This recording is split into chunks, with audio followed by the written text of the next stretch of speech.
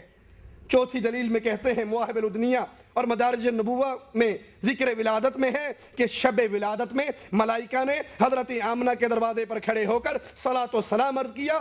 ہاں ازلی راندہ ہوا شیطان رنج اور غم میں بھاگا پھرا. اس سے معلوم ہوا کہ میلاد منانا، درود و سلام پڑھنا میلاد سنت ملائکہ بھی ہے، اور یہ بھی معلوم ہوا کہ بوقت پیدائش کھڑا ہونا ملائکہ کا کام ہے، اور بھاگا بھاگا پھرنا شیطان کا فعل ہے۔ اب لوگوں کو اختیار ہے کہ چاہے میلاد پاک کے ذکر کے وقت ملائکہ کے کام پر عمل کرے یا شیطان کے کام پہ عمل کرے۔ جاء الحق صفحہ 233۔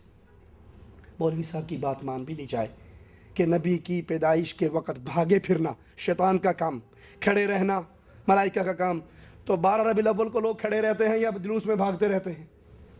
مولوی صاحب یہ تو آپ ہی کے خلاف چلی گئی۔ 12 ربیع الاول کو جلوس نکال کے ایک چوک سے دوسرے چوک، دوسرے سے تیسرے چوک، یہ بھاگنا پھرنا تو آپ کے اوپر گیا۔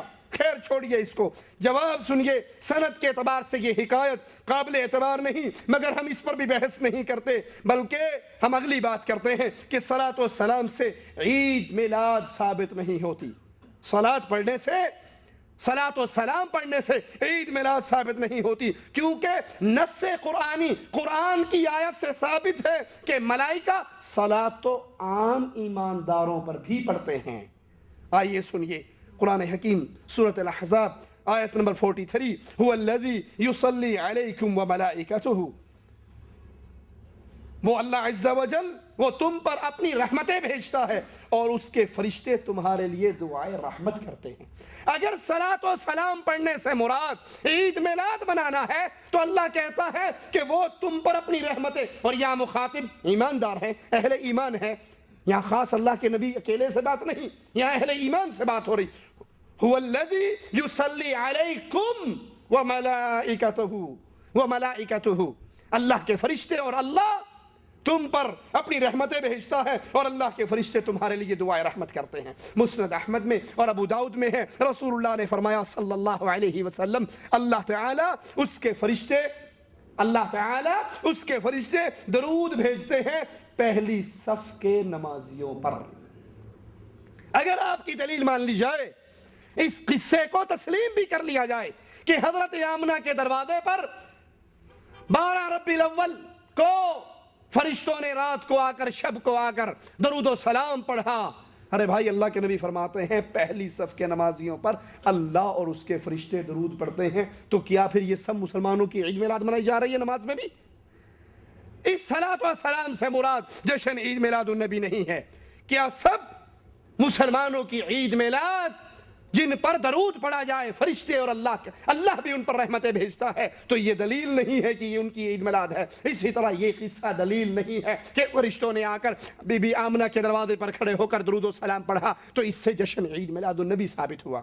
اور اگر اس سے جشن عید میلاد النبی ثابت ہوتا تو اس قصے پر سب سے پہلے عمل محمد کریم کے صحابہ کرتے۔ اللہ کے نبی علیہ الصلوۃ والسلام اپنے خیمے میں آرام کر رہے، حالت جنگ ہے، ایک صحابی اپنے خیمے میں لیٹے ہوئے، اچانک ان کے دل میں آتا ہے کہ میں اپنے خیمے میں لیٹا رہ گیا اور اگر کسی نے میرے نبی کو نقصان پہنچا دیا تو میری زندگی کا کیا فائدہ۔ اپنے ہتھیار اٹھاتے ہیں اور آ کر اللہ کے نبی کے دروازے پر خیمے کے اوپر آ کر پہرا دینے لگ جاتے ہیں۔ اللہ کے رسول صلی اللہ علیہ وسلم اندر سے ہتھیاروں کی چھنکار سن کر پوچھتے ہیں کون ہے؟ وہ صحابی کہتے ہیں یا رسول اللہ صلی اللہ علیہ وسلم میں آپ کے دروازے پر کھڑا پہرا دے رہا ہوں۔ آپ پوچھتے ہیں تجھے کس نے حکم دیا میرے دروازے پر پہرا دینے کا؟ کہا اللہ کے نبی مجھے میرے ایمان نے حکم دیا۔ جو اللہ کے نبی صلی اللہ علیہ وسلم کے خیمے پر، آپ کے در پر، آپ کے دروازے پر راتوں کو پہرا دیا کرتے تھے، ان کے لیے آپ کے دروازے پر 12 ربیع الاول کی رات کو کھڑے ہو کر صلاۃ و سلام پڑھنا مشکل کام تھا؟ جو آپ کے سامنے کبھی اپنے ہاتھ کو ڈھال بناتے، کبھی اپنے سینے کو ڈھال بناتے، کبھی اپنی کمر کو ڈھال بناتے، کیا ان کے لیے 12 ربیع الاول کی رات نبی کے دروازے پر درود و سلام پڑھنا کوئی مشکل کام تھا؟ اللہ کے لیے سوچئے۔ اگر یہ قصہ، پہلے تو یہ قصہ ہی صحیح نہیں، مان بھی لیا جائے تو اس درود و سلام پڑھنے سے جشن عید میلاد النبی ثابت نہیں ہوتا، چراغاں ثابت نہیں ہوتی، جلوس ثابت نہیں ہوتا، اور میلاد کے نام پہ جو کچھ خرافات کی جاتی ہیں وہ ثابت نہیں ہوتی۔ پانچویں دلیل سنیے کہتے ہیں خود حضور علیہ السلام نے صحابہ کے سامنے منبر پر کھڑے ہو کر اپنی ولادت پاک اور اپنے اوصاف بیان فرمائے، جس سے معلوم ہوا کہ میلاد سنت رسول صلی اللہ علیہ وسلم بھی ہے۔ حضرت عباس سے روایت ہے کہ میں ایک دن حضور کے خدمت میں حاضر ہوا، شاید آپ تک بات پہنچ چکی تھی کہ بعض لوگ اللہ کے نبی صلی اللہ علیہ وسلم کے حسب و نسب میں طعن کر رہے۔ آپ منبر پر چڑھے اور کہا بتاؤ میں کون ہوں؟ سب لوگوں نے کہا آپ اللہ کے رسول ہیں صلی اللہ علیہ وسلم۔ تو آپ نے فرمایا میں محمد بن عبداللہ بن عبد المطلب ہوں۔ اللہ نے مخلوق کو پیدا فرمایا اور پھر ہم کو بہتر مخلوق میں سے کیا، پھر اللہ نے مخلوق کے دو حصے کیے، ایک کو عرب اور ایک کو عجم بنایا، تو اللہ نے بہتر حصے عرب میں سے مجھے کیا۔ پھر عربوں کے اندر اللہ عز و جل نے خاندان پیدا کیے، ان کے اندر قریش کا خاندان بہترین خاندان، مجھے اللہ نے قریش میں سے کیا۔ پھر قریش کے اندر بھی قبیلے اور خاندان بنے اور اس میں اللہ عز و جل نے مجھے بنو ہاشم میں سے کیا۔ دوسری روایت میں ہے کہ اللہ کے نبی نے فرمایا ہم خاتم النبیین ہیں، ابراہیم علیہ السلام کی دعا ہے، عیسیٰ علیہ السلام کی بشارت ہے، اپنی والدہ کا دیدار ہے جو انہوں نے ہماری ولادت کے وقت دیکھا کہ ان سے ایک نور چمکا جس سے شام کی عمارتیں اور ان کو نظر آئی۔ اس مجمع میں اللہ کے نبی نے اپنا نسب نامہ، اپنی نعت شریف، اپنی ولادت کا واقعہ بیان فرمایا۔ یہی میلاد شریف میں ہوتا ہے، ایسی سینکڑوں احادیث پیش کی جا سکتی ہیں۔ جاء الحق صفحہ 234 کہ اللہ کے نبی صلی اللہ علیہ وسلم نے لوگوں کے سامنے کھڑے ہو کر اپنا حسب و نسب، اپنے قبیلے کا تعارف کروایا، تو یہی دلیل ہے میلاد النبی کی، اور میلاد شریف میں بھی یہ ہوتا ہے۔ ہم کہتے ہیں کاش مولانا آپ میلاد شریف کے جلوس میں نکل کر تو دیکھو کیا ہوتا ہے۔ میلاد شریف میں یہ نہیں ہوتا، اور دنیا کی بے حیائی کے سارے کام ہوتے ہیں۔ اس میں چمٹے بجتے ہیں، اس کے اندر گانے چلتے ہیں، اس کے اندر عورتیں بن سمر کے نکلتی ہیں، اس میں اوباش لڑکے میرے نبی کی داڑھیوں کا مذاق اڑاتے ہوئے نقلی داڑھیاں لگا کر میدان میں آتے ہیں۔ اس کے اندر کیا بے حیائی کا کام نہیں ہوتا۔ لیکن آئیے جواب سنیے، حسب و نسب میں طعن کرنے والے کون تھے؟ نبی کے حسب و نسب میں طعن کس نے کیا؟ خبیث کفار نے کیا۔ کفار نے کیا تو پھر کفار کے طعن کے جواب میں اللہ کے نبی نے اپنی عظمت بیان کی اور کفار کی بد زبانی کا جواب دیا۔ اس پر کسی کو کوئی اختلاف ہے؟ اس پہ تو کسی کو کوئی اختلاف نہیں۔ یہ تو ہر مسلمان پر واجب ہے۔ اگر اللہ کے نبی صلی اللہ علیہ وسلم کی توہین کفار کریں، ڈنمارک کے کفار کریں، کوئی سلمان رشدی جیسا بے ایمان کرے، تو ہر مسلمان پر فرض ہے، عوام پر بھی فرض ہے اور علماء پر بھی فرض ہے کہ اللہ کے نبی صلی اللہ علیہ وسلم کے حسب و نسب کو، آپ کی سیرت کو، آپ کی پاک صورت کو بیان کر کے کفار کی بکواسات کا جواب دیا جائے۔ اس میں تو کسی کو کوئی اختلاف نہیں، مگر عظمت و رفعت مقام مصطفیٰ بیان کرنا ایک اور چیز ہے، 12 ربیع الاول کو جشن ولادت منانا ایک اور چیز ہے۔ یہ بات یہاں پر فٹ نہیں آتی۔ کیا اللہ کے نبی صلی اللہ علیہ وسلم نے، چلے اسی حدیث کو دلیل پکڑتے ہیں تو آگے آئیے، کیا رسول اللہ صلی اللہ علیہ وسلم نے ہر 12 ربیع الاول کو منبر پہ کھڑے ہو کر اپنا یہ حسب و نسب بیان کیا؟ ہر 12 ربیع الاول کو صحابہ کرام باہر نکلے، جلوس نکالا، جھنڈے لگائے، چراغاں کی، روشنیاں کی؟ اللہ کے رسول صلی اللہ علیہ وسلم سے بھی یہ ثابت نہیں اور آپ کے صحابہ سے بھی یہ ثابت نہیں۔ یہ تو مسلمانوں کا فرض ہے، علماء کا بھی فرض ہے اور عوام کا بھی فرض ہے۔ اگر مسلمان سنے کہ ان کے نبی کی توہین کی جا رہی ہے تو مسلمانوں پہ فرض ہے وہ اپنے نبی کی عزت کو بیان کریں اور کفار کے منہ توڑ جواب دیں۔ مفتی صاحب کی چھٹی دلیل کہتے ہیں صحابہ کرام ایک دوسرے کے پاس جا کر فرمائش کرتے تھے کہ ہم کو حضور علیہ الصلوۃ والسلام کی نعت شریف سناؤ۔ اس سے ثابت ہوا میلاد سنت صحابہ بھی ہے۔ مشکات میں ہے، حضرت عطا فرماتے ہیں کہ میں عبداللہ بن عمر بن عاص کے پاس گیا اور کہا مجھے حضور کی وہ نعت سناؤ جو تورات کے اندر موجود ہے، جاء الحق صفحہ نمبر 234۔ آئیے اس کا جواب سنتے ہیں کہ امام الانبیاء محمد الرسول اللہ صلی اللہ علیہ وسلم کی سیرت طیبہ، آپ کے اخلاق، آپ کے کردار کو معلوم کرنا، پوچھنا، اس سے عید میلاد النبی کے ساتھ اس کی کیا نسبت ہے، کیا جوڑ ہے؟ یہ تو ہر روز ہزاروں نہیں، لاکھوں نہیں، کروڑوں مسلمان اپنے علماء سے نبی کی سیرت کے بارے میں سوال کرتے ہیں، نبی کی نماز کے بارے میں سوال کرتے ہیں، نبی کے اخلاق کے بارے میں سوال کرتے ہیں، کوئی نبی کے روزوں کے بارے میں سوال کرتا ہے، مسلمان حج میں نبی کے حج کے بارے میں سوال کرتے ہیں، کوئی نبی کے نکاح کے بارے میں سوال کرتا ہے، کوئی نبی سے طلاق کے مسئلے پوچھنے کے لیے علماء سے پوچھتے ہیں اللہ کے نبی نے اس میں کیا فرمایا۔ اس کا عید میلاد النبی سے کیا تعلق ہے؟ عید میلاد سے اس کا کوئی رشتہ نہیں۔ مسلمان اپنے نبی کے بارے میں معلومات حاصل کرتے ہیں کتابوں کے ذریعے، علماء کے ذریعے، اور یہاں بھی حضرت عطا عبداللہ بن عمر بن عاص کے پاس جا کر نبی کی وہ تعریفیں جو تورات کے اندر موجود تھی اس کا سوال کرتے ہیں۔ اس کا جشن عید میلاد النبی سے کیا رشتہ ہے؟ پھر اگر حدیث میں یہ ہوتا کہ صحابہ کرام خاص ربیع الاول کی 12ویں تاریخ کو اکٹھے ہو کر ایک دوسرے سے نعتیں سنتے، اگر صحابہ کرام ہر 12 ربیع الاول کو اکٹھے ہو کر حضرت عطا عبداللہ بن عمر بن عاص سے کہتے اٹھو اور نعت سناؤ، دوسرے صحابی کسی اور سے پوچھتے، کوئی کسی اور سے سنتا، سارے صحابہ مجلس جما کر اکٹھے ہو کر محفل لگا کر مسجد نبوی میں بیٹھ کر نبی کی نعتیں، نبی کی شان میں تعریفیں سنتے سناتے، تو پھر بھی ہم ماننے کے لیے تیار ہو جاتے کہ اللہ کے نبی صلی اللہ علیہ وسلم نے فرمایا علیکم بسنتی وسنت الخلفاء الراشدین، تم پر میری سنت اور میرے خلفاء کی سنت ہے، اس کو لازم پکڑو۔ آپ صحابہ سے ہی یہ مثال دے دیجئے، یہ دلیل دے دیجئے، جلوس آپ کو معاف کرتے ہیں، آپ کو جشن معاف کرتے ہیں۔ ہم کہتے ہیں کیا نبی کے صحابہ نے ہر 12 ربیع الاول کو اکٹھے ہو کر نعتیں سنائیں، نبی کا تذکرہ کیا؟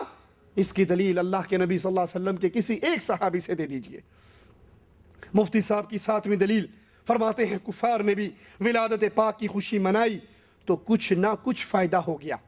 کفار نے نبی کی ولادت کی خوشی منائی تو کچھ فائدہ ہوا، چنانچہ صحیح بخاری میں ہے جب ابو لہب مر گیا تو اس کے گھر والوں نے خواب میں دیکھا، برے حال میں تھا، پوچھا کیا گزرا؟ ابو لہب نے کہا یہ جو شہادت کی انگلی ہے نا، اس انگلی سے پانی ملتا ہے، اس کو چوس کے اپنی پیاس بجھا لیتا ہوں، کیونکہ میں نے اس انگلی سے صوبیہ اپنی لونڈی کو نبی کی ولادت پر آزاد کیا تھا۔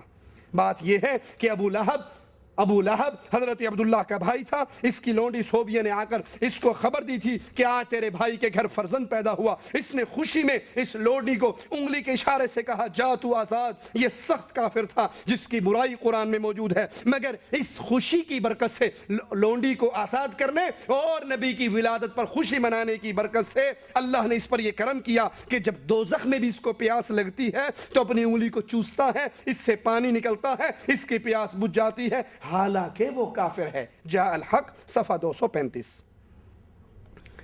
یار لوگوں کو بہت بھاگ دوڑ کے عید میلاد النبی منانے کی کوئی دلیل ملی بھی تو ابو لہب کے عمل سے ملی، ابو بکر کے عمل سے، عمر عثمان و علی کے عمل سے نہیں ملی۔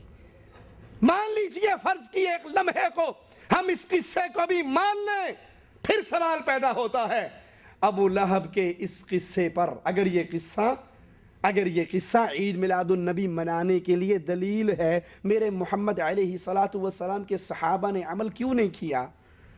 ہم پابند ہیں دین محمد کو ویسے سمجھنے کے جیسے میرے حبیب علیہ السلام نے اپنے صحابہ کو سمجھایا اور صحابہ نے اس پہ عمل کر کے دکھایا۔ آئیے جواب سنیے، شریعت کا کوئی حکم کسی شخص کے خواب سے ثابت نہیں ہوتا سوائے امام اعظم محمد رسول اللہ کے خواب سے صلی اللہ علیہ وسلم۔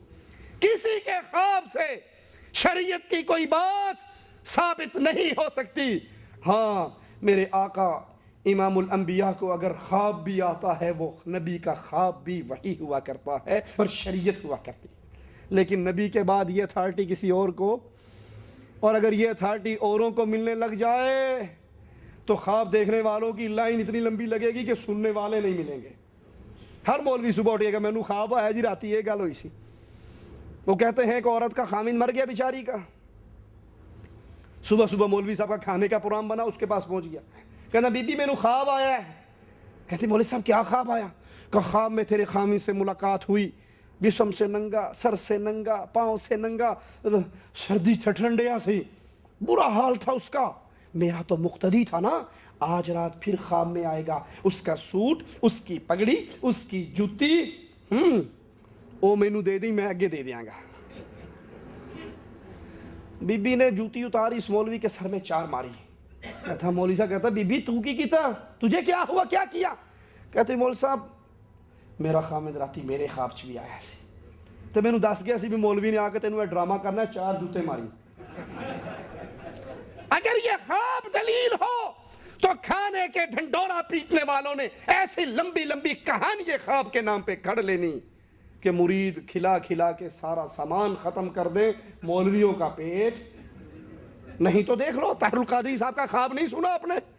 طاہر القادری صاحب کہتے ہیں مجھے خواب آیا، میں کراچی میں تھا اور اللہ کے نبی صلی اللہ علیہ وسلم تشریف لائے، بڑی دنیا نبی کے استقبال کے لیے آئی، لیکن اللہ کے نبی اپنے حجرے سے باہر تشریف نہیں لائے، تھوڑا سا دروازہ کھلا ہے جہاں سے میری نظر نبی پر پڑ رہی، اور نبی بھی جھانک کے دیکھنے باہر ہیں، یہ چلے گئے، سورے چلے گئے، ایک ایک کر کے کوئی بھی نہیں رہا، میں اکیلا تنہا طاہر القادری رہا۔ اللہ کے نبی صلی اللہ علیہ وسلم باہر تشریف لائے، دوسرے کمرے میں گئے، وہاں وضو کیا، وضو کر کے پھر اندر آیا، پھر مجھے بلایا، میں جاتے ہی آپ کے قدموں میں گر گیا، آپ کے پاؤں مبارک پکڑ لیے، آپ نے کہا طاہر القادری، پاکستان کی اسلامی جماعتوں نے مجھے بلایا تھا، میری دعوت کی تھی، میں ان کی دعوت پہ اپنی مرضی سے نہیں آیا، میں ان کی دعوت پہ آیا، میں اپنی مرضی سے نہیں آیا، ان کی دعوت پہ آیا، لیکن کوئی میرے استقبال کے لیے ایئرپورٹ پہ نہیں آیا، مجھے بڑا دکھ ہوا، اب میں ناراض ہو کے جا رہا ہوں، اور میں پاؤں پکڑا، نبی نہیں جانے دیں گے، نبی نہیں جانے دیں گے۔ آپ کہتے نہیں میں نے جانا ہے، میرے ساتھ انہوں نے بہت برا سلوک کیا، میں نے جانا ہے، اور بہت منتوں کے بعد آپ کہتے ہیں، میں نے کہا اللہ کے نبی کوئی حل تو بتائیے آپ کے رکنے کا، کہا ایک ہی حل ہے۔ میں نے کہا اللہ کے نبی فرمائیے کیا حل ہے؟ کہا وہ حل یہ تو میرا میزبان بن جا اور پھر میں تیرا مہمان بن جاؤں گا، میرا ہوٹل، میری روٹی، مدینے کا بائی ایئر ٹکٹ ہے، اور جہاں جہاں پھروں گا وہ سارے خرچے تیرے ذمے، اگر تو قبول کرتا ہے تو میں تیرا مہمان بننے کے لیے تیار ہو جاتا۔ اب کہتا ہے لوگوں کو کہ دیکھو میں نے تو نبی کو وعدہ کر لیا، میرے پلے کوئی شے ہے نہیں، اس کا مطلب کیا ہوا؟ تسی دیو گے تو میں دیاں گا، میرے پاس تو کچھ نہیں، میں نے وعدہ کر لیا، یہ گل پکی کہ میں نے وعدہ کر لیا، لیکن میری جیب خالی ہے۔ انا للہ و انا الیہ۔ اور صوفہ یا کرسی کو صوفہ بڑا ہوا ہے، اس پہ آقا تشریف رکھتے ہیں، اور میں حضور علیہ السلام کے قدموں سے لپٹ کر حضور کے قدموں میں زمین پر بیٹھ جاتا ہوں، قدمین شریفین سے لپٹ کے نیچے بیٹھ جاتا ہوں، اور آقا گفتگو کا سلسلہ شروع فرماتے ہیں مجھے طاہر، میں اہل پاکستان کی دعوت پر اور یہاں کے دینی اداروں اور دینی جماعتوں اور علماء کی دعوت پر پاکستان آیا تھا، انہوں نے میری قدر نہیں کی، میری میزبانی نہیں کی، اور میں اب اہل پاکستان سے ناراض ہو کر واپس مدینہ جا رہا ہوں۔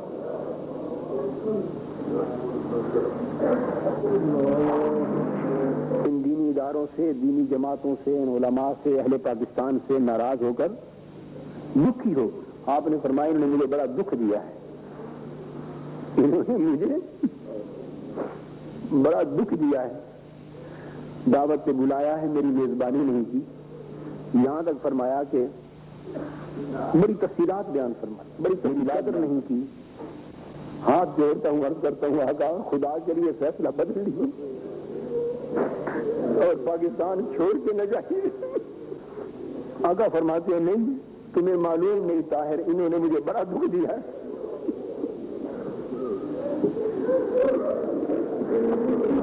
بار بار ایسا فرماتے ہیں کہ مجھے انہوں نے دعوت دی تھی، انہوں نے ان کی دعوت پر آیا تھا اور بلا کر میری عزت نہیں کی۔ تم وہ شرط کے پورا کرنے کا وعدہ کر لو، میں وعدہ کرتا ہوں۔ میں نے عرض کیا حضور فرمائے تو صحیح، وہ شرط کیا ہے؟ وہ شرط کیا ہے؟ جو کچھ ہو سکا ہم کریں گے۔ آپ فرماتے ہیں طاہر اگر چاہتے ہو کہ میں پاکستان میں رک جاؤں تو شرط صرف یہ ہے کہ میرے میزبان تم بن جاؤ،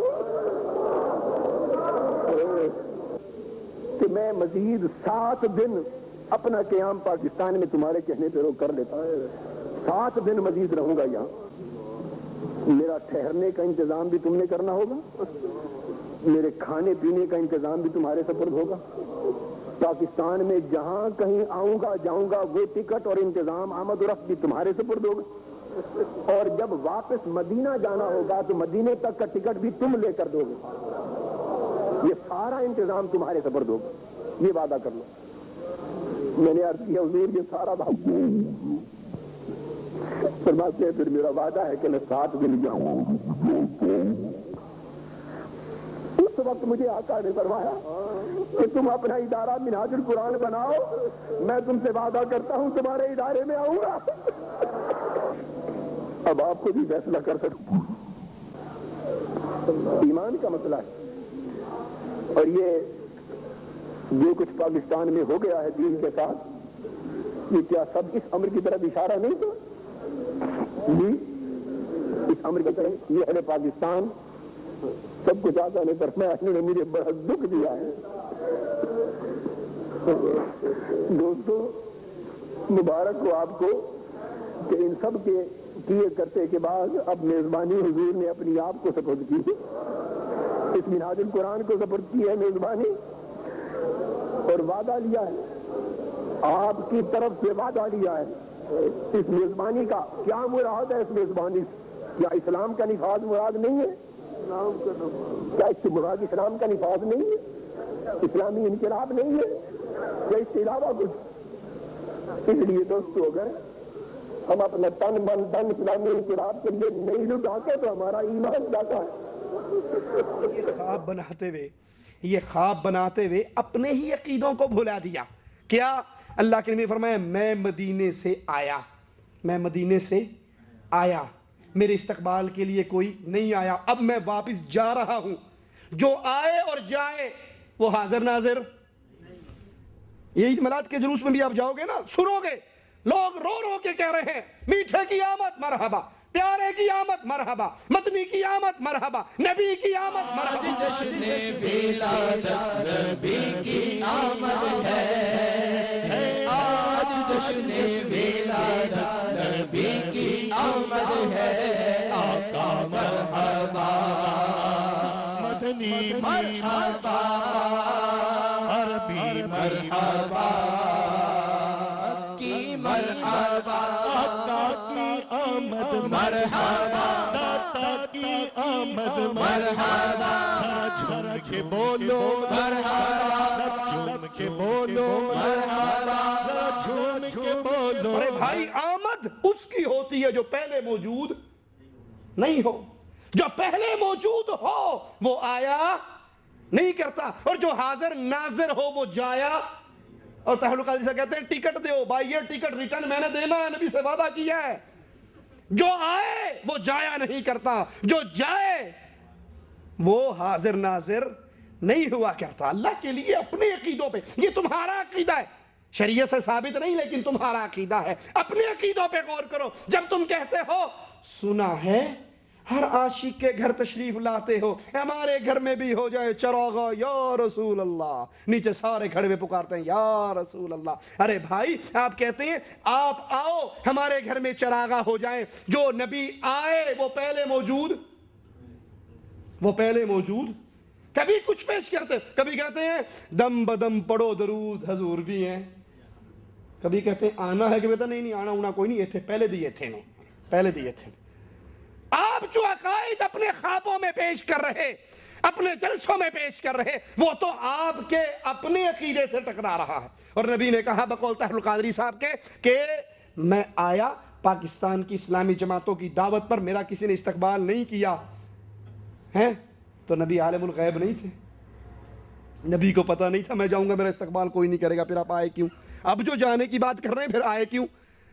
کہا مجھے ٹکٹ چاہیے، ہوٹل کا سسٹم، کرایہ، یہ سب تیرے ذمہ۔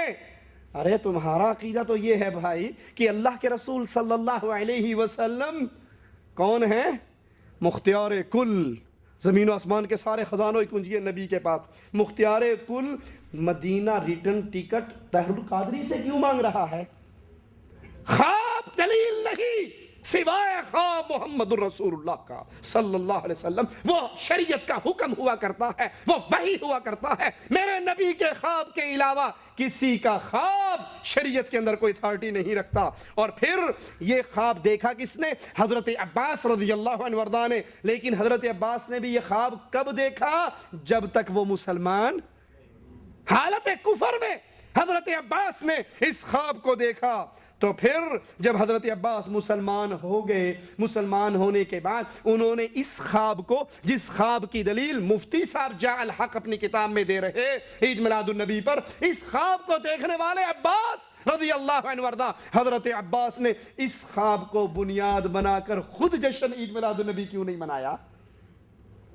جس کے خواب کی دلیل آپ ہمیں دے رہے، حضرت عباس نے خود اس خواب کو دیکھا، پھر اسلام قبول کیا، مسلمان ہو کر حضرت عباس نے نہ چراغاں کیا، نہ بتیاں جلائی، نہ قمقمے لگائے، نہ جلوس نکالے، نہ جشن عید میلاد النبی منائی، اور نہ جشن عید میلاد النبی نہ منانے والوں کو ابلیس اور شیطان کہا۔